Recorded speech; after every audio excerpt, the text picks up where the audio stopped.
Hi, everybody. How are you tonight? I'm sorry, what? How are you? You're good? I see a lot of shining, smiling faces. It's great to meet you all. Thank you for letting me be here. Karen, I really appreciate the invitation. It's great to be here at Sisters U. So we are living in a myriad of changing times. Would you guys agree with that? So with all the changes that are going on, we don't know exactly how to face those challenges, neither do our children and our teenage children. So there's a lot of adapting that has to take place. And you look like a really bright, proactive, creative group of women. I'm sure you have it covered, right? Life's a breeze, right? Your relationships with your children are phenomenal. You take incredible, great care of yourself. You're balancing work-life really well, and life's simple, isn't it? Not so easy, unfortunately. So, and that's okay, because when we are faced with change, we usually go back to old patterns of coping skills, and we have to learn new ways to cope. And when you throw children who are beloved in my mind and heart in the mix, you're caring not only for your own needs, you're caring for the needs of those who depend upon you. So because the pace and chaos of life has increased so much, stress is up. Stress-related illnesses are up. Mental health issues are up. Narcissism is up. Empathy is down. Children who are going to college or graduating high school are moving back home. There's so many changes to adapt to. And on the flip side, there's some incredible discoveries going on. So it's a balancing act. So we have superfoods. We have the possibility of life on Mars, which is pretty incredible in this day and age. We have lots of really incredible developments. LGBT community is accepted. We have marijuana is legalized and medical marijuana. We have people marching, women marching for our rights, yay. And also people marching for science and the importance of what that really means in our world today. So the way that I view one simplistic, and I'll go into more detail in a little while, formula to help you really navigate this road at this time in our society is what I write about in my book, Parenting for Life. And this won the Mom's Choice Award, which is in 55 countries. And Deepak Chopra said, if you're interested in conscious parenting, this book is an excellent guide. And I'm very humbled by that comment. So one of the ways that I think really helps us navigate is if we are able to go back in time and acknowledge our history, really be honest with ourselves. How did we grow up? What messages did we receive? How did we end up perceiving what life is about, what family is about, what the world is about? And then we step into the present moment. So in the present moment, which can be a huge challenge for all of us, as well as our little ones and our grown children, what does it mean to be present, fully present, mindful? What does that actually mean? So that's the task in the moment. When you're interacting with your children in the moment, when you're responding to life in the moment. And then the next step that I write about also is moving into the future. So that means really having in your mind's eye some awareness that you're developing that helps you to have some vision around the future. What do you want the future to look like? What do you want your relationship with your children or child to look like? So that allows you to be able to take those past memories, present awareness, and future vision and kind of build it up together, fuse it together. Does that make sense? Yeah. Okay, I see a lot of nods. I want to clarify and make sure. So the way I see it is this, symbolically and literally, and I try not to get overly political when I speak. It will slip out, so forgive me. You'll probably have an idea of what I'm thinking. So some walls are coming up and other walls are going down. So we know what I mean by that, right? So what I see in my private psychotherapy practice is a huge movement within the last few years that so many people are more open to the healing arts and to spirituality and to practices that are not mainstream. So think about it. Hospitals have mindfulness programs now. It's pretty remarkable. There's counseling for postpartum depression for women that have babies that are still struggling with the after effects. There's even programs, unfortunately, for the poor women that lose their babies, that they have programs in many hospitals, which is very empathetic for them. Some health insurance companies pay for yoga, chiropractic, and acupuncture. How interesting that is in our day and age. And so because of the progress, there's also the technological progress. So I believe that it's an incredibly amazing gift that we're living at this time during this amazing progress with technology. Yet, it has a captivating and insidious presence in every one of our lives. Would you guys agree? Yeah. So while we get progress and mainstream becomes more open in some regards, we also have to deal with and face how do you adapt to all that and what sects of society are accepting and what aren't, and you go toward what makes you feel more comfortable. So one of the stories I have in my book, Parenting for Life, and let me know if you guys can relate to this, is so often I'll go any city in the United States I've traveled to, I go out to eat, I go to a cafe outside on a beautiful day, meet friends, colleagues, go out to dinner with the express consent or the express purpose of making eye contact and having verbal dialogue with the person I'm with or the people I'm with. Yet, I am shocked mostly at how frequently I see so many couples and families that aren't doing that. Why? Because they're fixating on their phone. And they're forgetting about the importance of all of the important things that happen in eye contact, in bonding, in micro expressions, in facial and body language, in tone of voice. How many times have you read a text and you thought, how dare they say that to me? And then you talk to them on the phone. They didn't mean what you inferred. Have you guys had that experience? So there's a lot of nuance that gets missed because technology dehumanizes us, in my opinion. And from my point of view as a parent, and I tell you right now, starting from way young all the way to having adult children, make some rules, set some limits around technology.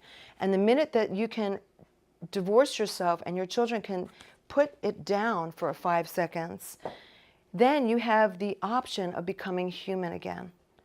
Really connecting, not just the role of parent and child, but really connecting. So,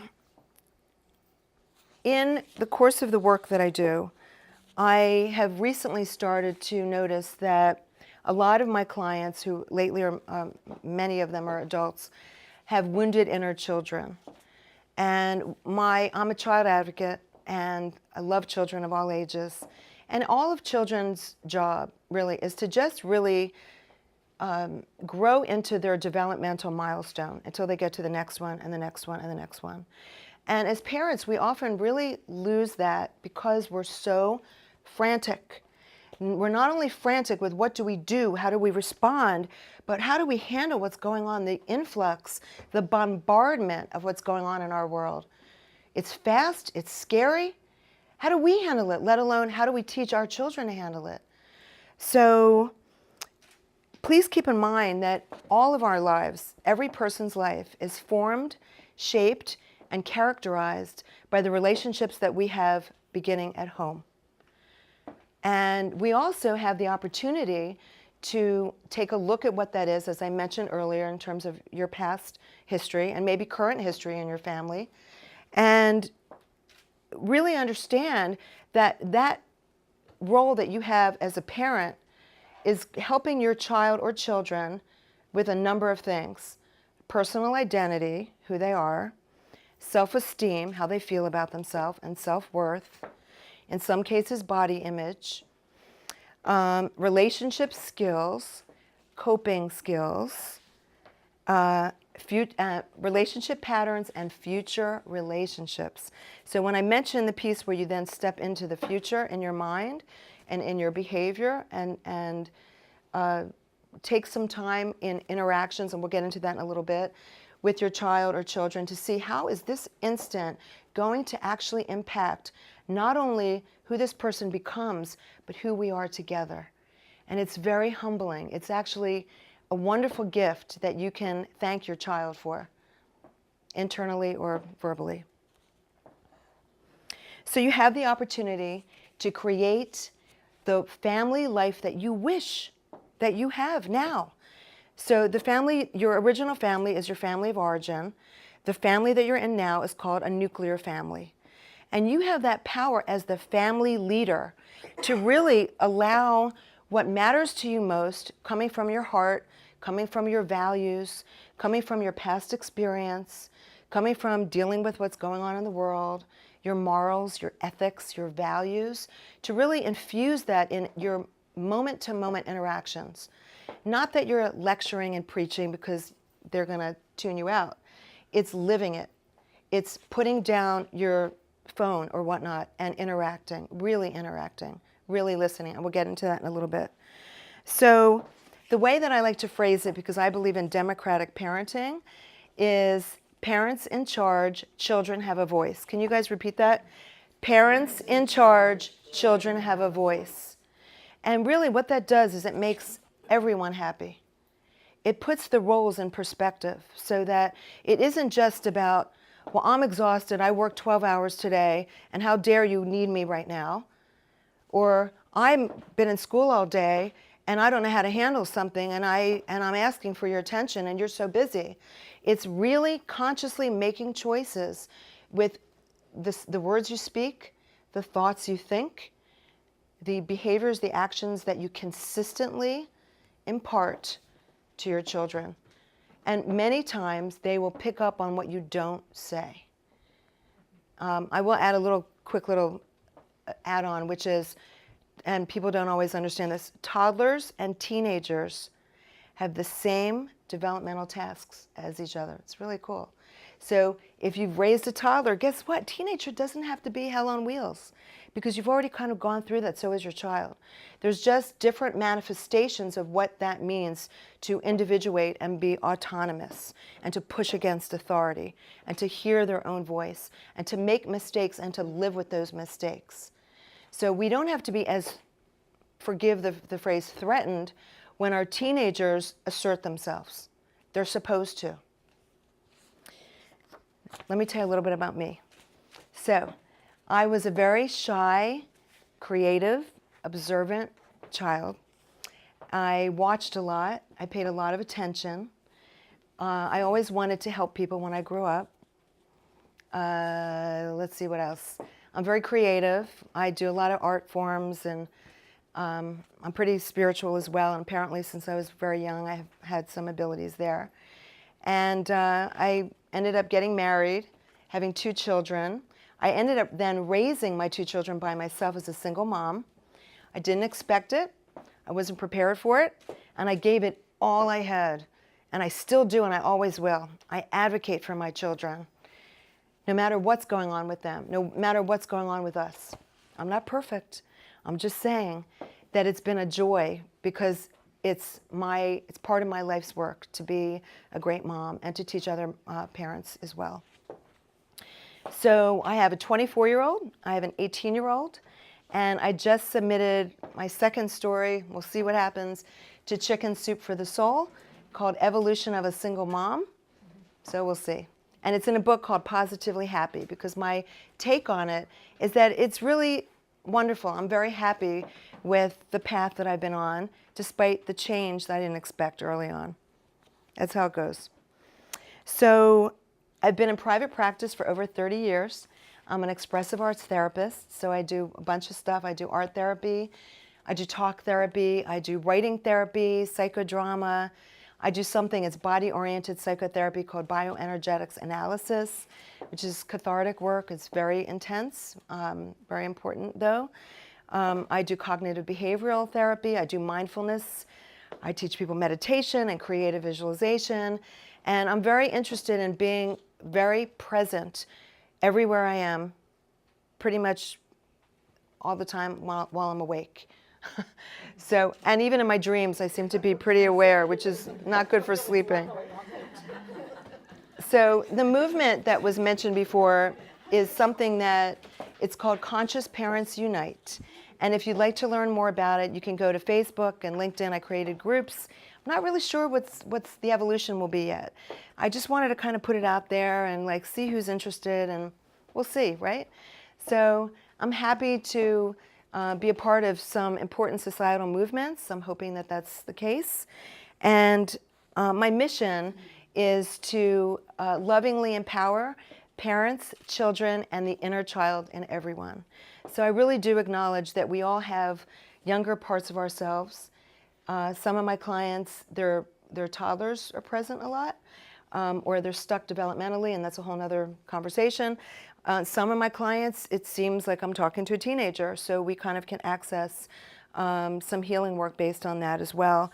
And it's very healing and therapeutic to be seen.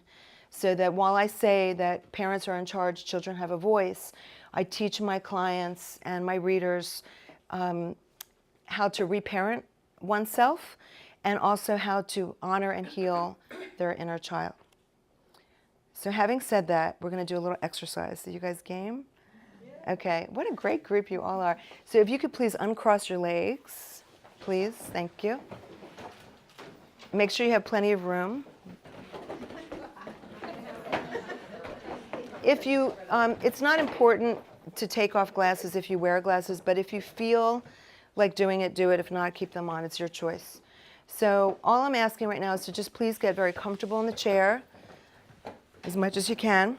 And it's critical that your feet are touching the ground, even though there's a lot of great looking shoes between your feet and the ground. Really kind of get a sense that you're connected with Mother Earth. We're here at a women's event, so what we're doing is just visualizing. We're going to close our eyes and do several yoga breaths, and I will do them with you. So it's in through your nose and out through your mouth, and we'll do it about 3 times, and I'll guide you. So first breath in through your nose, big breath, hold it for the count of 5. 1, 2, 3, 4, 5, and release out breath through your mouth. The longer out breath, the better. So we'll try it again. The next time, I'd like you to breathe in wisdom and clarity. Breathe it in. 1, 2, 3, 4, 5. Release self-doubt and confusion. Lastly, I'd like you to breathe in personal empowerment and willingness to learn and grow, and breathe out resistance and fear. So thank you for keeping your eyes closed. And what I'm going to ask you to do is just be aware that you're now in the present moment, that the day has basically passed. Any stress or issues or unresolved problems in your life, please allow them to just drift out of the window symbolically. Let them just escape you for the moment, because they won't be needed right now. And what I'd like you to do is imagine that you're going back in time. So I'm asking you to go to your family of origin, your original family. Anywhere you find yourself is right for you. Are you outside? This is related to your family of origin. Notice how old you are. Notice if anyone is with you or if you're by yourself.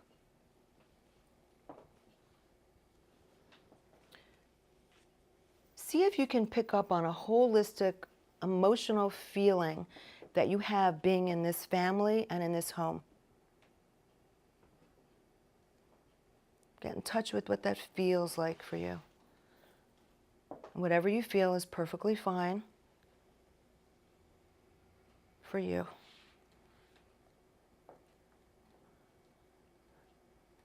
Notice any messages that were very repetitive and impactful for you regarding what's the world like? What's our household like? What's your family like? What's your relationship with your parents like?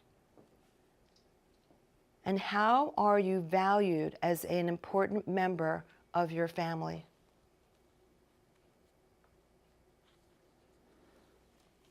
Take a moment. Any information that you receive is perfect for you right now.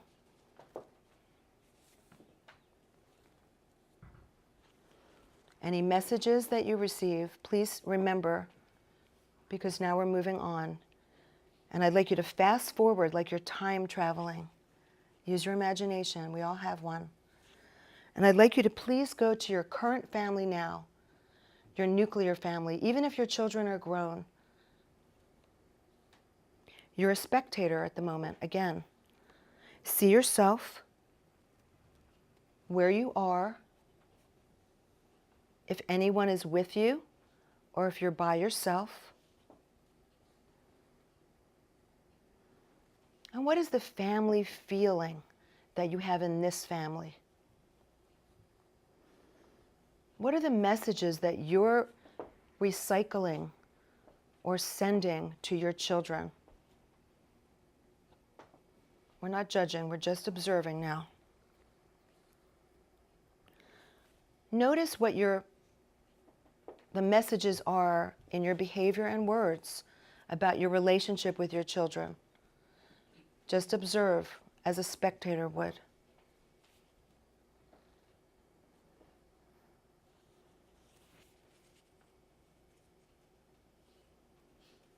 Keep breathing.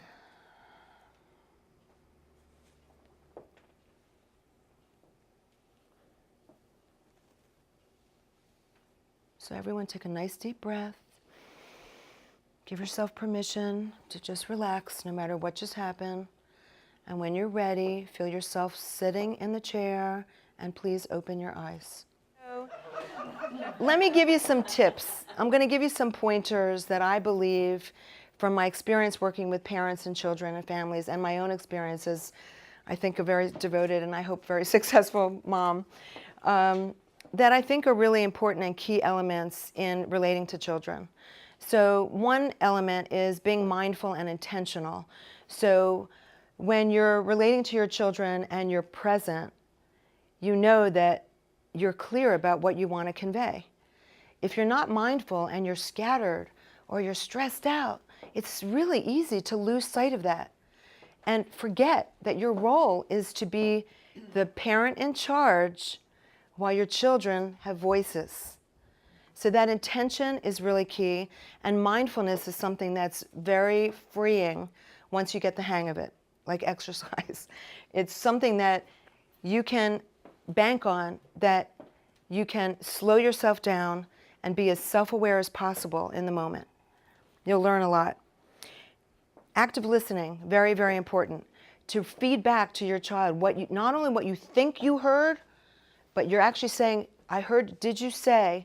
And you don't have to say it like a therapist would. You can say it using your child's own language, which is key also because you probably know their language and don't even realize how much you know their language, their style, or their movements. So you can mirror that and check in and make sure that what you heard is really what they said and what they felt. Safe place, very, very important. A safe place means physically a safe place in the environment. It means an emotional safe place that your children have someone to talk to no matter what is going on with them. I'll just leave it there because of time. Consistency is important when it comes not only to love, unconditional love, when it comes to mutual respect. You want your child to respect you, guess what? You have to respect your child too. And you build it over time, you have a really solid adult-adult relationship. And when kids become young adults, I'm a new empty nester, I'm living proof, then you can renegotiate, how do you want us to communicate now? What kind of conversations would you feel comfortable with us having now? Positive consequences. So often people talk about natural consequences. Well, wait a minute. How come if we're talking about natural consequences, so often parents, especially old school parents, revert to punishment. Negative, you lose your phone, you lose your computer, you lose this, you lose that. How are they supposed to feel good about themselves? A, we all fail and make mistakes. So that's okay, you failed and made a mistake. What are you going to learn from it? Oh, yeah. And you know what? I loved when you said that to me. I loved how you treated your little brother. That was amazing how you just talked to that stranger. You know, you're really brave. You're really courageous. you give them, what do you want to do as a positive consequence? One great thing is they choose what you do for family time. And they get to, middle school and up, chooses their consequences. So once that takes place, you can then build in a positive consequence is time with me. You and I have one-on-one. We have special time. Where do you want to go? Wow, I enacted something so wonderful. Now I get rewarded. Yay, that's a consequence. People forget. Observing behavior, really, really super important as well. Again, toddlers and teens, very important. Because why? Because toddlers and teens don't know why they do what they do. They don't have the words most of the time. I don't know why I did it, because I did it. That's okay. We do stuff that we don't know why we do sometimes, and we want to forget or we want to remember. But, you know, so it's really important, too, to give the message to your child or children that I got you, I see you, I feel you, I hear you. It isn't just do what I say when I say it. Notice your reactions and triggers, hugely important. If anybody has had any issues in their family of origin, anybody? You don't have to raise your hands, just wink at me. If you've had any issues, then you know you will have more of a tendency to reenact, and as I said earlier, recycle some of those patterns and some of those dynamics. If you don't work on yourself, it's important. If you're someone who's had trauma in your history, it's also very important that you understand that your children can't fix you. Your children can't empathize with you. You can empathize with them, but you got to go somewhere else and work on that. And it's painful. And most people that have had trauma bury it until they're ready to deal with it. And it's okay. It just will come out in behavior unwittingly, unconsciously, if you're not aware that it's happening. So mindfulness and awareness is inward and outward. Family time is really important. I always say, name it, call it family time, call it family day, call it family night, because that becomes part of the family system. And then you're allowing everybody to allow them to feel that it's a special treat that we're having this. It's not drudgery, oh God, family time. And that includes family meetings, which you can have at all ages, which I'm a huge believer in family meetings. And having kids run meetings, take turns, not just the parents. And that's also a good time for the family to decide on positive consequences as a group. Empathy. I said earlier that empathy is down. So empathy is like that old expression, walking, I think it's 1,000 miles in someone else's moccasins. So if you can put yourself in the emotional place, the emotional perspective that your child might be feeling, you will be closer in time.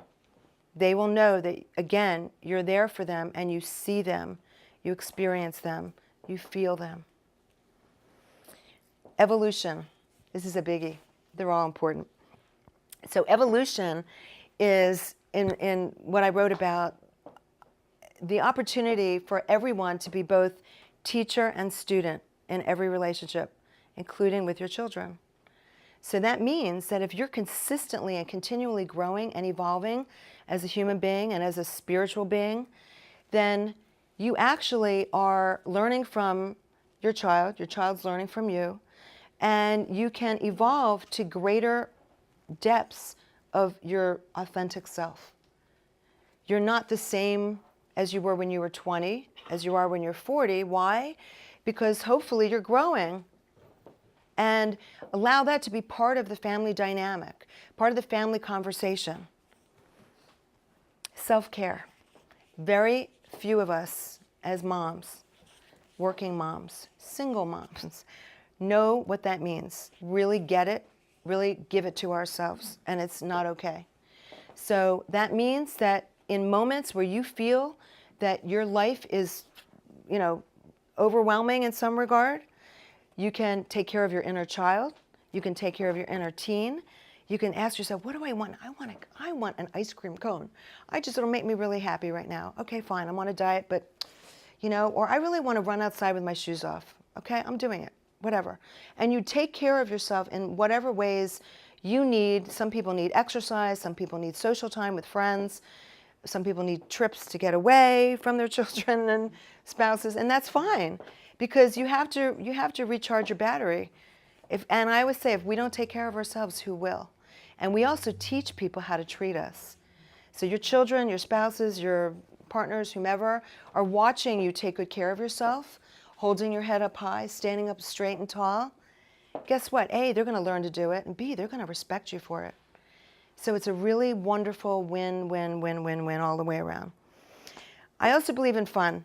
And I think that kids who know that they can have fun with their parents, and their parents love that they have fun, it'll be a happier household. And the child grows up knowing that that's an important part of life.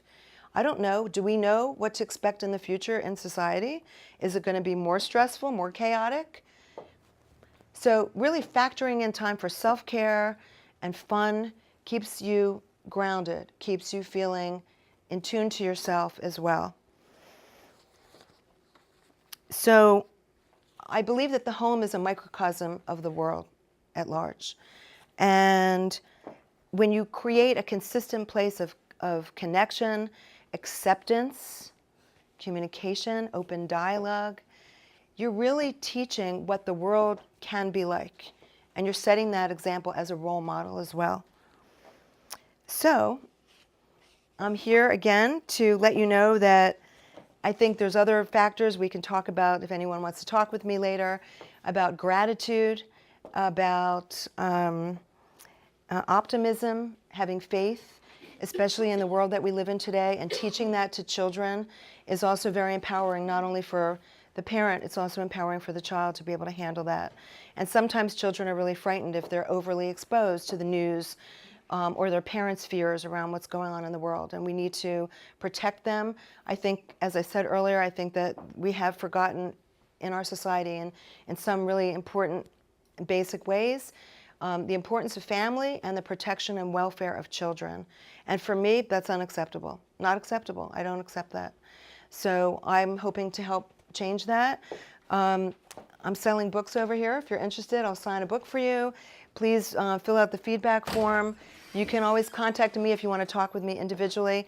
Thank you all very, very much. Thank you.